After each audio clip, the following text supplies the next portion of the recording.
오늘 본문의 시작은 내 형제들아 너희가 스스로 선함이 가득하고 모든 지식이 차서 능히 서로 권하는 자임을 나도 확신하노라 라고 시작하고 있어요.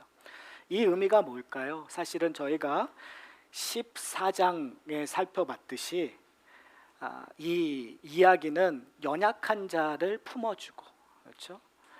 그들을 실족하게 하지 않고 비판하지 않는, 근데 그 안에는 사실은 품행이나 여러 가지 아니면 신앙의 연약함 그런 것뿐만이 아니라 이제 궁극적으로 이야기할 이방인까지 너희들이 품어야 된다라는 사실을 오늘 본문에서 이야기하고 있습니다. 오늘 본문을 좀 구체적으로 이야기하기 전에 저희가 한번 좀 고민해야 될 지점이 있는데요. 지금 제가 계속해서 사도 바울이 권면하고 있는 대상이 믿음이 강한 자라는 이야기를 했었어요. 성숙한 그리스도인들. 그러면 성숙한 그리스도인들에게 요구되는 것은 인내와 오래 참음, 그리고 어떻게 보면은 저희 지난주에 살펴봤듯이 오히려 그것이 우리에게는 모욕적인 일로, 수치스러운 일로, 험담으로 우리를 핍박하는 일로 되돌아옴에도 불구하고 믿음이 강한 자는 품으라고 요구하고 있어요. 과연 그런 일을 해서 우리에게 도대체 어떤 유익이 있을까요? 하나님께서는 지금 사도 바울은 우리에게 아무런 유익이 없는 것들을 요구하고 있는 건가요? 여러분 어떻게 생각하세요? 내가 그리스도인답게 사는 것, 여기서 그리스도인답게 산다라는 건 분명히 세상에서 좀 어려운 삶을 사는 거예요. 십자가의 길을 사는 거예요. 근데 그 십자가의 길이 평탄한 길이 아니라, 성공의 길이 아니라 어려움도 오고 좌절도 오고, 그렇다면 그 길을 굳이 걸어야 될 이유가 뭘까요? 제가 다른 질문을 할게요. 여러분이 만약에 산 타는 것을 즐거워하지 않는다면 이 예화가 아무런 의미가 없을 거예요. 왜요? 벌써부터 그 산을 왜 타? 무슨 재미로 타라고 하실 거예요. 그런데 만약에 여러분이 산 타는 거에 정말 재미를 들렸다고 한다면 여러분 그 고생길, 한 5시간 올라가서 5시간 내려오는 그 고생길, 그걸 왜 탈까요? 우리가 전혀 알 수도 이해할 수도 없는 어떤 기쁨이 있기 때문에 타는 거 아닐까요? 그렇죠? 만약에 그 기쁨이 나에게 전달되면 나는 산을 탈까요? 안 탈까요? 산이라는 예화가 한국교회에 별로 이렇게 이해가 안 되는 것 같아요. 여러분 골프라든지 여러분이 좋아하는 것들이 있잖아요. 그걸 왜 하세요 도대체? 저는 항상 예화를 들 때마다 이 예화의 부족함을 느끼게 돼요. 왜 그러냐면 이 예화가 별로 그렇게 와닿지 않거나 와닿더라도 한계를 갖고 있기 때문에 그렇거든요. 근데 여러분 좀 생각하셨으면 좋겠어요. 제가 청년 사역할 때도 그렇고 저희가 주중에 성경 공부할 때도 이런 얘기를 많이 들어요. 도대체 무슨 유익이 있습니까? 다른 사람들은 저렇게 밖에 나가서 잘 즐기는데 왜 우리는 여기 와서 성경 공부해야 되고 왜 수련해야 됩니까? 다른 사람들은 교회 다니는데도 아무 생각하지 않고 편하게 사는데 내가 예수를 알면 알수록 왜 이렇게 어렵습니까? 내가 포기해야 될 게 왜 이렇게 많습니까? 나한테 왜 이렇게 귀찮은 일들이 많이 생깁니까? 라고 했었을 때 여러분이 줄 수 있는 해답이 무엇일까요? 사도 바울은 사실 오늘 그 해답을 우리에게 얘기하고 그 해답 때문에 우리에게 더 한 걸음을 뛰라고 요구하고 있어요. 그것은 뭐냐 하면 우리의 존재의 의미를 알게 되었다라는 거예요. 그 존재의 의미 때문에 주어주는 베네핏을 지금 사도 바울은 알고 있기 때문에 우리에게 그것을 깨달으라고 얘기하는 거죠. 그럼 여러분 우리의 존재가 누구일까요? 왜 믿음이 강한 자는 그 그리스도인으로서의 존재의 의미를 온전히 알았고 그 존재의 의미 때문에 주어지는 베네핏, 유익들이 무엇인지 알았기 때문에 헌신하는 거예요. 내가 희생하는 거예요. 내가 내려놓는 거예요. 수치를 당해서도 감사하는 거예요. 그게 도대체 무엇일까요? 바로 그것은 예수 그리스도 안에서 경험된다고 사도 바울은 로마서 안에서 끊임없이 우리에게 얘기해 주셨어요. 성령의 도우심으로 말미암아, 그 전에는 성령을 통해서 알지 못했지만, 그 전에는 성령을 모르기 때문에, 성령이 우리와 함께 하시지 않았기 때문에 몰랐어요. 그러나 성령의 역사하심으로 말미암아 내가 예수 그리스도를 알게 되고 예수 그리스도를 주라 고백하는 순간 나의 존재의 의미를 알게 되는 거죠. 그리고 그 존재의 의미를 그리스도 안에서 점점 풍성하게 경험되는 거예요. 그리고 그리스도로 말미암아 주어지는 유익들을 점점 깨닫게 되는 거예요. 그래서 그 유익이 좋아서 지금 내가 당하고 있는 희생, 고통, 어려움들, 수치, 모열, 험담, 사람들의 질책을 뛰어넘을 수 있다고 오늘 사도 바울은 우리에게 얘기하고 있는 거예요. 성경은 끊임없이 이야기하고 있는 거예요. 다른 말로 얘기하면 사랑하는 성도 여러분, 여러분은 예수 그리스도 안에서 나의 존재의 의미를, 인생의 목적을, 예수 그리스도로 주어지고 있는 그 유익을 알고 계십니까? 경험하고 계십니까? 여러분, 제가 예배를 시작할 때 이렇게 얘기했어요. 이 대자연을 봤었을 때 우리는 초라해지고 거기에 대한 경외심을 갖게 된다고 얘기했어요. 그리고 거기를 더 알고 싶어하는 욕망들이 있는 거예요. 그러나 창조주 하나님은 이 자연을 창조하신 분이기 때문에 더 위대하시고 더 신비롭고, 정말 우리가 알면 알수록 그 지혜와 풍성함은 말로 표현할 수 없겠죠. 그러니까요, 우리는 만족할 수 있다 없다, 지금 내가 느끼고 경험하는 걸로 만족할 수 있다 없다? 없다. 그리스도인이 된다는 건 끊임없이 하나님을 알아가는 거에 열심을 두는 거예요. 그러니까 성령이 우리에게 강조하고 있고, 성령이 우리에게 도우시려고 하는 것, 탄식하면서 기도하시면서 도와주려고 하시는 건 뭐냐면, 우리로 하여금 그리스도를 더 알게 하기를 원하는 거예요. 그의 풍성함에 빠져들기를 원하는 거예요. 제가 좋아하는 예화가 있어요. 제가 만들어낸 예화예요. 제가 좋아하는 예화는 제가 만들어낸 물총 싸움을 할 때 이길 수 있는 방법이 뭐죠?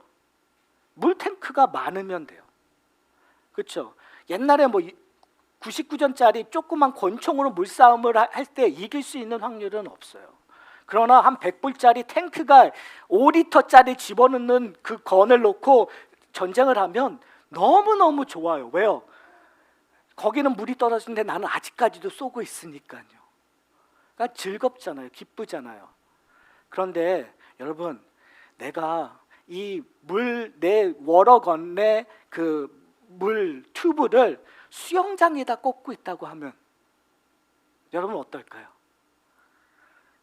이거 말이 안 되는 거잖아요. 결국은 내 안에 그리스도의 탱크가 얼마나 풍부한가가 결국은 내 인생을 끌고 간다는 거예요. 여러분의 열심이 아니에요. 그렇죠? 똑같은 행위를 해요. 누구나 방아쇠를 당기는 똑같은 행위를 해요. 그러나 이 에너지의 공급은 누구로부터 오는 거죠? 이 풍요로움의 공급은 누구로부터 오는 거예요? 그리스도 안에 있는 그리스도로부터 온다라는 거예요. 성령의 감동으로 온다라는 거예요. 사랑하는 성도 여러분, 오늘 사도 바울은 우리에게 이렇게 얘기합니다. 내 형제들아. 이 내 형제들이라는 얘기는 스스로 선함이 가득하고 모든 지식이 차서 능히 서로 권할 수 있는 자는, 지금 로마서를 통해서 이야기했던 사람들이 뭐냐면 예수 그리스도 안에 거하는 자예요. 그리스도와 연합한 자란 말이에요. 우리가 그리스도 안에 연합하는 거, 어떻게 보면 이건 너무너무 은혜로운 게 뭐냐면요, 우리가 모두 한 풀 안에 공유하고 있다라는 거예요. 우리가 연약할 때는 권총밖에 쓸 수 없는, 그러나 그것이 내 권총이 아니라 이 내 튜브가 누구에게 있으니까요? 예수 그리스도 안에 있으니까. 내가 성장하면 성장할수록 이 권총의 총의 사이즈가 점점 커지겠죠. 좀 더 파워풀하겠죠. 근데 그 파워풀한 것이 어떨 때는 교만해서 내 능력, 내가 갖고 있는 기계의 이 권총의 사이즈의 능력이라고 생각할 때가 있어요. 그때마다 경험하게 되죠. 결국은 이것이 누구로부터 오는가? 하나님으로부터 온 거, 성령의 도우심으로 온다는 걸 경험하게 되는 거죠. 지금 사도 바울이 얘기하는 거예요. 우리는 다 같은 형제입니다. 우리는 예수 그리스도 안에서 서로 형제라고 고백하는 자입니다. 그러면서 사도 바울은 이렇게 얘기해요. 15절에 그러나 내가 너희로 다시 생각나게 하려고. 이 무슨 말이죠? 우리가 서로 예수 그리스도 안에 있는 한 형제이지만 아직도 우리에게는 서로 연약함이 있다라는 거예요. 부족함이 있다라는 거예요. 서로 이해하고자 하는 것들이 다 틀릴 수 있다라는 거예요. 저는 이게 초대교회의 현실이고, 그리고 이게 교회 시대의 현실이었어요. 다 우리가 바라보고 가야 될 지점은 하나님의 나라를 이루는 교회 공동체예요. 그러나 그 가운데는 정말 믿음이 연약한 자도 있고 믿음이 강한 자도 있어요. 근데 지금 사도 바울이 다시 한번 깨달고자 하는 것은 뭐냐면, 지금 이런 표현을 쓰죠. 하나님께서 내게 주신 은혜로 말미암아 더욱 담대히 너희에게 썼노라. 이게 뭐예요? 내가 이 이야기를 함으로 말미암아 너에게 아픔들이 있고 어려움들이 있을 수 있지만 이것이 너무너무 중요하다. 그러니까 지금 이 15장 마지막 절서부터 이제 편지를 끝내는 시점이란 말이에요. 편지를 끝내면서 다시 한번 로마에 있는 교회의 성도들에게 이해해주고 싶은 거예요. 중요할까요? 안 중요할까요? 중요하단 말이에요. 저 이 중요함을 저희가 다시 한번 들었으면 좋겠어요. 이 중요한 것은 자신의 고백이에요. 16절을 보면 이렇게 얘기해요. 이 은혜는, 그러니까 지금 사도 바울이 이야기하고자 하는 은혜에 대한 이야기를 하고 있어요. 저는 이것이 사도 바울의 간증이라고 생각하고요, 동시에 이것이 우리의 간증이 되었으면 좋겠어요. 어쩌면 이 말세에 살아가는 혼돈과 정말 세상이 우리를 위협하는 이 시대를 살아가는 성도들에게 꼭 필요한 복음의 내용이라고 저는 생각합니다. 그래서 여러분 집중해서 우리가 사도 바울이 이야기하고 있는 권면을 좀 들었으면 좋겠어요. 이렇게 얘기해요. 곧 나로 이방인을 위하여 그리스도 예수의 일꾼이 되어 하나님의 복음의 제사장의 직분을 하게 하사 이방인들을 제물로 드리는 것이 성령 안에서 거룩하게 되어 받으실 만하게 하려 하심이라. 뭐라고 얘기하고 있죠? 자기가 어떠한 임무를 받았는지, 그의 소명이 무엇인지에 대한 설명을 하고 있어요. 그가 받은 은혜는 뭐냐면 이방인들을 위한 복음의 대제사장으로 부르심을 받았다는 거예요. 그러니까 어떻게 보면 지금 끊임없이 로마에서 이 로마 교회는 유대인들만 있었던 것이 아니라 이방인들이 많았었고요. 그리고 이 로마 교회의 전도의 대상은 이제 이방인들을 향할 수밖에 없어요. 그러니까 그들을 위하여 지금 사도 바울은 이야기하고 있는 거예요. 하나님께서 나를 선택하셔서 부르신 이유가, 그리고 내가 너희에게 쓴 이유가 도대체 무엇인가? 이방인들에게 뭘 전하기 위해서요? 복음을 전하기 위해서. 제사장은 어떠한 역할을 하는 거죠? 제사장은 하나님과 이 성도들을 중보하는 역할들을 해요. 이 성도들이 온전히 하나님 앞에 드려지기끔 위하여 일하는 것이 대제사장이에요. 근데 성경에서는 끊임없이 그 대제사장직을 누가 완수하셨다고 얘기하면 예수 그리스도께서 온전히 완수하셨다고 얘기해요. 그러니까요, 지금 사도 바울은 너무 어마어마한 이야기를 하고 있는 거예요. 우리의 대제사장이 되신 예수 그리스도가 완수한 그 사역을 은혜롭게도 하나님께서 나에게 주셔서 내가 대제사장을 섬기는 복음의 제사장이 되었다라는 얘기예요, 여러분. 그런데 이 이야기가 단순히 사도 바울에게만 주어진 것이 아니라 누구에도 주어졌다고요? 우리 모두에게 주어졌다는 거예요, 여러분. 이것보다 놀라운 축복이 어디 있겠어요, 여러분? 우리를 왕 같은 제사장이라고 얘기하잖아요. 그렇죠? 성도들은 우리가 왕 같은 제사장이라는 말을 너무너무 좋아하는데 그 의미를 잘 모르는 것 같아요. 우리가 왕 같은 제사장이라고 하면서도 직분에 대한 장로님이 더 좋고 목사가 더 좋고 이러한 생각을 할 때가 참 많은 것 같아요. 근데 성도들은 목사도 복음의 제사장으로 부르심을 받았고, 장로도 복음의 제사장으로 부름을 받았고, 집사도 복음의 제사장으로 부르심을 받았고, 성도도 뭐로 부르심을 받은 거예요? 복음의 제사장으로 부름을 받았단 말이에요. 다른 말로 얘기하면 우리 모두가 복음의 제사장으로 부르심을 받았다는 거예요. 여러분, 저는 이것을 꼭 붙잡으셨으면 좋겠어요. 내가 목사보다는 내가 복음의 제사장으로 부르심을 받았다라는 거. 그러니까 이제 우리가 하나님 앞에 나갈 때는 누구의 도움 없이 나갈 수 있는 존재가 돼버린 거예요. 왜요? 성령께서 우리와 함께 하시기 때문에, 그리스도가 나와 함께 계시기 때문에. 근데 그 축복을 어떻게 해요? 나누고자 하는 거죠. 나눌 때 어떻게 하라고 그 전장에서 얘기했어요. 연약한 자를 품으며.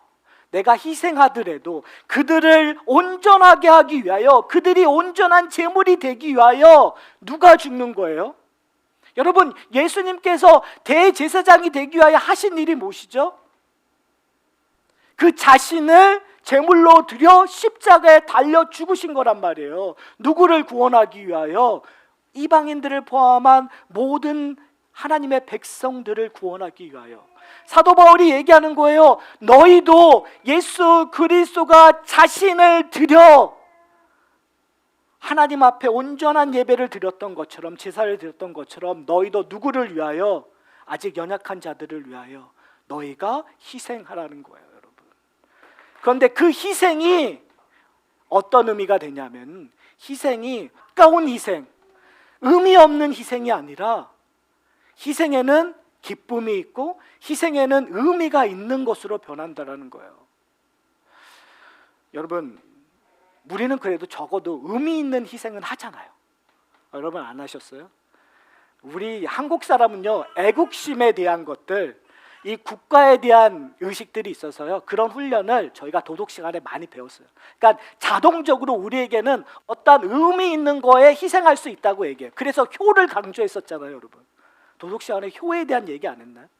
그렇죠. 그리고 나라에 대한, 민족 의식에 대한 것들, 나라를 위해서 내 목숨을 바치는 것들을 가장, 그러니까 충이라고 하잖아요. 그것을 가장 위대한 덕목 중에 하나를 두었었어요. 그러니까 우리는 기본적으로 의미 있는 거를 위하여 나를 희생하는 건 익숙해져요.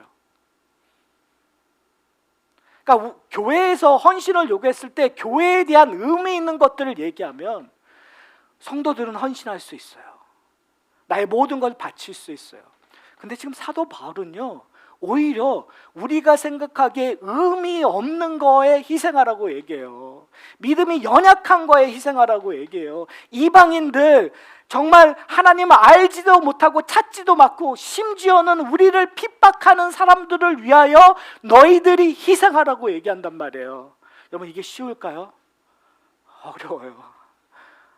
어려운 것보다 하기 싫어요, 여러분. 여러분, 일본을 위하여 희생하라면 여러분 하시겠어요? 조금 며칠 전에 한일전이 있었잖아요. 한일전을 대하는 우리의 마음이 뭐였죠? 다른 데는 다 줘도 되는데 일본에게만 지지 말자. 그렇잖아요. 근데 그들을 위하여 희생하려는 여러분 마음 갖는 거 쉬울까요? 어려울까요? 여러분, 요나가요, 니느웨에 가서 계속 얘기하는 게 하나님 때문에 가기는 갔지만 가면서도 복음을 전파하려고 안 했었던 이유가 그들이 싫었기 때문에 그래요. 왼수들이었는데 차라리 하나님 이 기회에 망하게 해주십시오. 그것이 인간의 본성이에요. 우리의 본성이에요. 그러나 그리스도의 복음은 그 본성을 완전히 뒤엎어버려요. 너희는 싫어하는 사람, 너를 욕하는 사람, 너를 이간질하는 사람, 너를 정죄하는 사람, 너를 비판하는 사람을 어떻게 하라고요? 품으라, 사랑하라, 화목하라고 얘기해요. 왜요? 그런데 거기에 재밌는 건 우리의 의지가 아니라 누구를 닮아가기 위하여? 예수 그리스도를 닮아가기 위하여. 예수 그리스도가 우리의 대제사장이 되셨기 때문에 이제 우리는 그 안에서 제사장의 부르심을 받은 존재이잖아요. 사랑하는 성도 여러분, 사도 바울은 그것이 얼마나 큰 의미가 있는지 알았어요. 그래서 17절에 이렇게 얘기해요. 그러므로 내가 그리스도 예수 안에서 하나님의 일에 대하여 뭐요? 자랑하는 것이 있다고 얘기해요. 여러분은 무엇을 자랑하고 계십니까? 여러분에게는 무엇이 기쁘세요? 여러분에게는 무엇이 능력이 있어요? 그러니까 성도로서 우리가 힘든 이유는 내가 얻은 거에 대한 자랑거리가 없는 거예요. 거기에 대한 감사와 기쁨이 없는 거예요.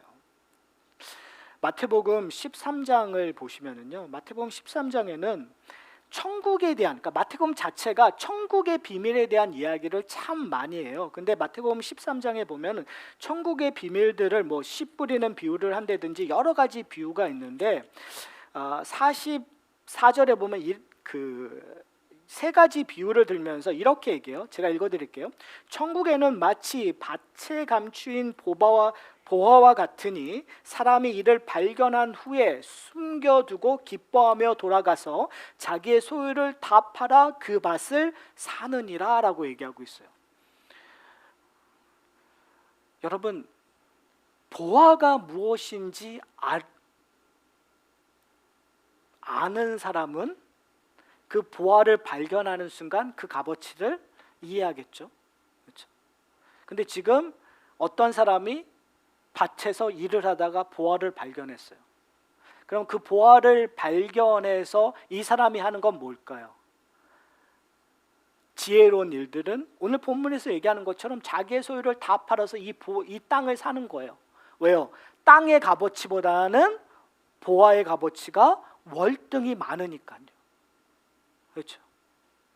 자, 근데 저는 오늘 본문을 통해서 성경에는 기록되어 있지 않지만 이 보화를 찾은 사람의 그 다음의 행동은 어땠을까라는 생각을 여러분에게 좀 질문했으면 좋겠어요.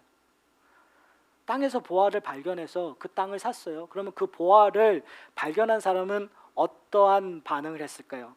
제가 이 질문했을 때 걱정되는 생각이 있었어요. 저희가 옛날에 한번 로또를 당첨하면 어떻게 할 것인가 라는 얘기를 했을 때 다들 로또 당첨하면 당연히 그것을 가지고 교회 헌금해서 교회를 건축하겠죠. 뭐 여러 가지 얘기가 나왔어요. 근데 현실에 대한 얘기를 할 때 다 동일하게 얘기하는 게 뭐냐면 그 당첨을 받으면 자기의 신분을 세탁해버린대요. 그리고 다른 사람에게 알려지는 것들을 거부한다고 얘기해요. 귀찮으니까, 돈을 뺏길까 봐 걱정이 되니까. 여러분, 이것이 세상의 원리예요.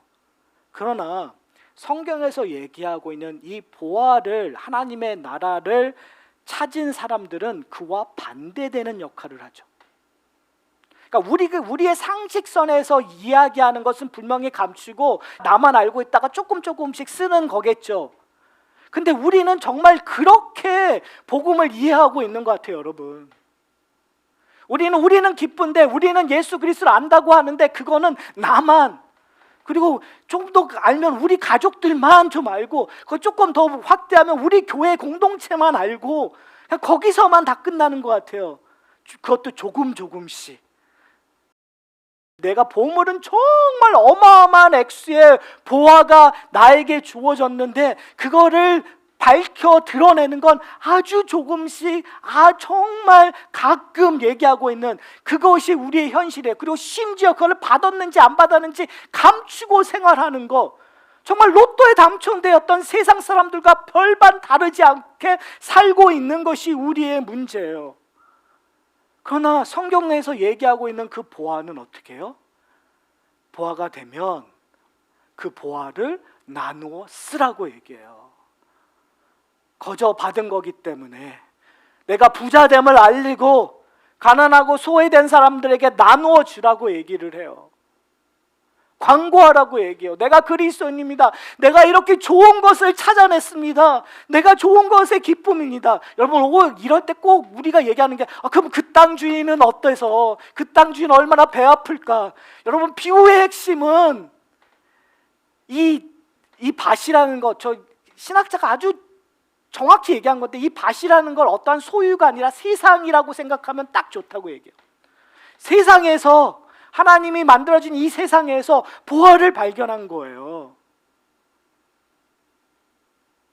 근데 하나님께서 그 보화를 발견하는 걸 기뻐하세요. 땅의 주인은.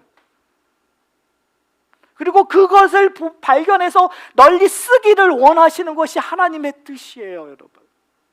그럼 우리는 어떻게 해야 될까요? 지금 사도 바울은 그 얘기를 하는 거예요. 나의 형제여, 당신들은 하나님의 기쁨을 알고 있지 않습니까? 하나님께서 주시는 그 축복을 경험하지 않았습니까? 지식적으로도 알고 여러분이 그렇게 살아오고 있지 않습니까? 그래서 제가 여러분들에게 강권합니다. 이제 이방인들을 여러분들 함께 성도로 받아들이십시오. 이방인들에게 주의 복음을 전하는데 나와 동참해 주십시오. 그러면서 사도 바울은 오늘 본문 마지막에 자기의 일정에 대해서 얘기를 해요.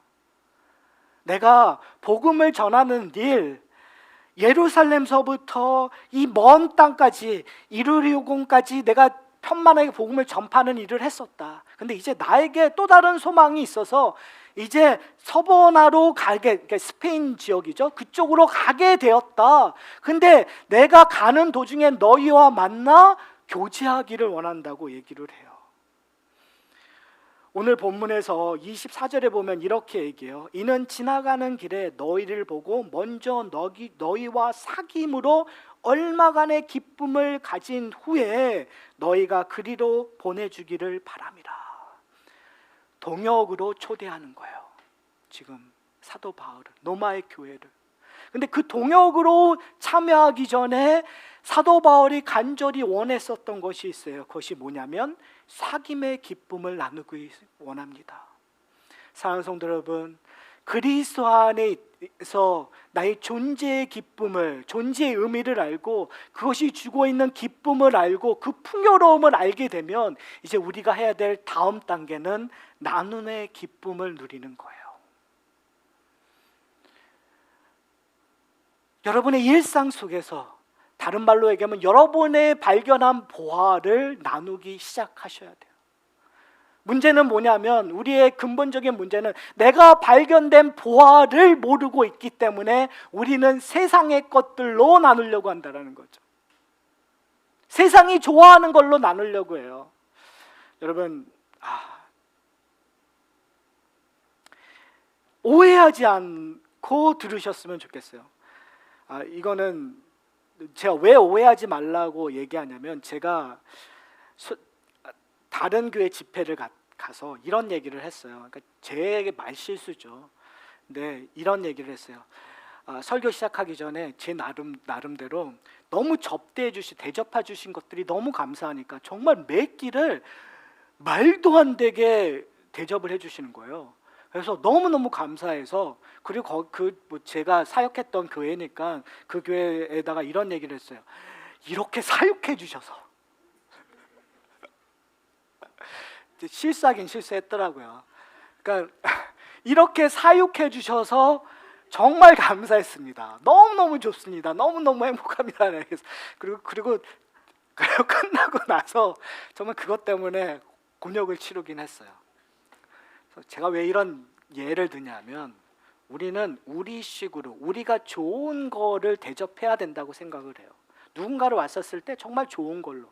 근데 여러분, 저는 적어도 저희 교회에서 좀 훈련했으면 하는 게 좋아요. 저는 밥상 공동체를 중요하다고 제가 교회 개척하면서도 끊임없이 얘기했어요. 그러나 저는 그 밥상 공동체의 풍요로움이 밥에 있는 것이 아니라 우리에게 있었으면 좋겠어요. 밥 걱정 때문에 모이지 않는 것보다 밥 걱정하지 않고 자주 모였으면 좋겠어요. 무슨 말씀인지 아세요?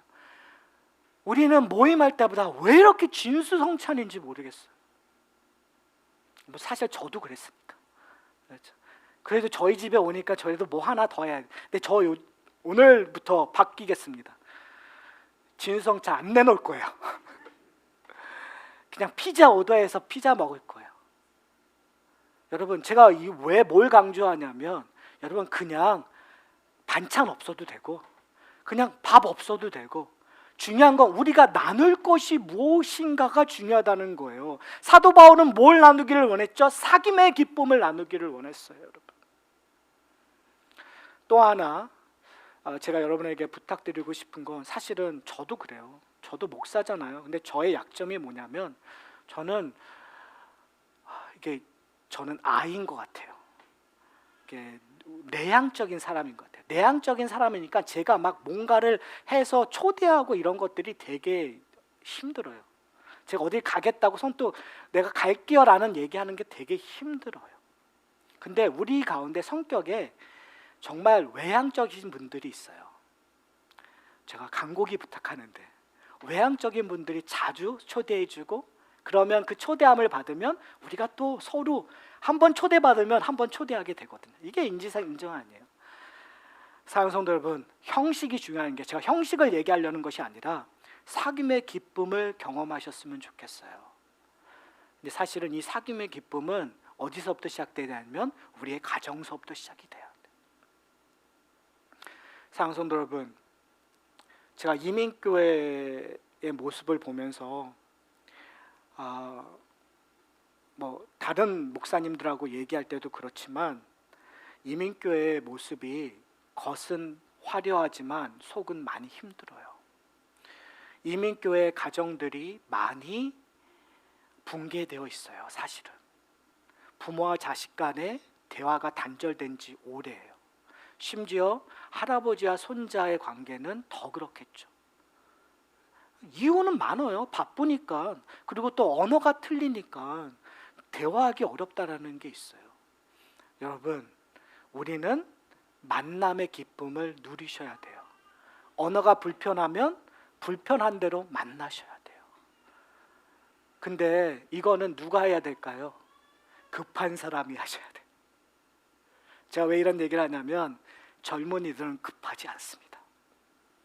제가 보니까요, 아이를 키워보면서, 아이가 성령이 되면서 보니까 그래도 중학교, 고등학교 때는 부모가 필요해요.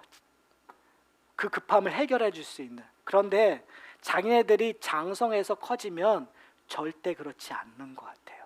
그때 누가 급하죠? 부모가 급한 거예요. 그럼 어떻게 해요? 부모가 먼저 손을 내밀으셔야 돼요. 제가 얘기했죠? 누가 강하다고요? 믿음이? 믿음이 강한 부모님들이 믿음이 연약한 자녀들을 위하여 손을 내밀으셔야 돼요.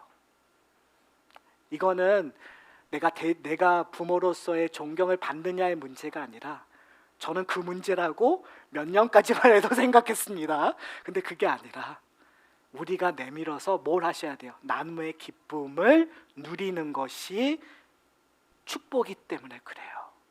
그런 축복이 있으면 그 기쁨이 공동체에 나누어지는 거예요. 여러분, 우리의 가정에서 연습을 안 하면 공동체에서 연습할 수 없어요. 공동체에서 연습하지 못하면 세상을 향하여 연습할 수 없어요. 전 그런 것 같아요. 우리가 좋아하지 않으면, 우리가 기쁘지 않으면 밖에 나가서 복음의 제사장을 할 수가 없어요. 사도 바울이 로마 교회에게 지금 결국은 얘기하는 것이, 나와 동행합시다. 내가 사보나에 가는 그 길에 당신이 나의 동역자가 되어서 함께 일합시다라고 얘기하기 위하여 사실은 이 편지를 쓴 거라고 봐셔도 돼요. 그렇게 복음에 대한 이야기를 하면서 그가 지금 얘기하고 있는 것이 뭐냐면, 나와 더 사귐을 가집시다라고 얘기하는 거예요. 복음의 사귐을 가집시다. 내가 예수 그리스도 안에서 나의 존재를 발견하고 내가 얼마나 큰 은혜와 풍요로움을 받았는지 나와 나눕시다. 언어가 틀려도 나와 나눕시다. 나와 계급이 틀리고 계층이 틀리고 내가 가진 것이 틀려도 나와 나눕시다. 그러다 보면 그 관계가 어떻게 해결이 되냐면, 나의 노력이 아니라 복음 때문에 해결되는 거예요. 제가 성경 공부하면서 여러분에게 자주 드렸었던 도형이 있어요. 삼각형. 나와 어떠한 사람, 그것이 나와 아내든 나와 자식이든 나와 공동체 일원인 성도든, 이 관계가 가까워지려면 어떻게 해야 되죠? 서로가 노력해야 된다고 우리는 생각해요. 그러나 서로 노력해서도 안 될 때가 많더라고요. 그럼 우리가 해야 될 것이 뭐냐면, 점 하나를 더 찾으셔야 됩니다. 누구의 점이냐면 하나님의 점, 그리스도의 점, 성령의 점, 삼위 하나님과 하나님의 점 하나를 꽂으세요. 그리고 나와 성부, 성자, 성령의 하나님과의 관계를 좁히도록 노력해 보세요. 그러면 누구와도 가까워질까요? 내가 상대하고 있는 상대방과도 가까워질 수밖에 없어요.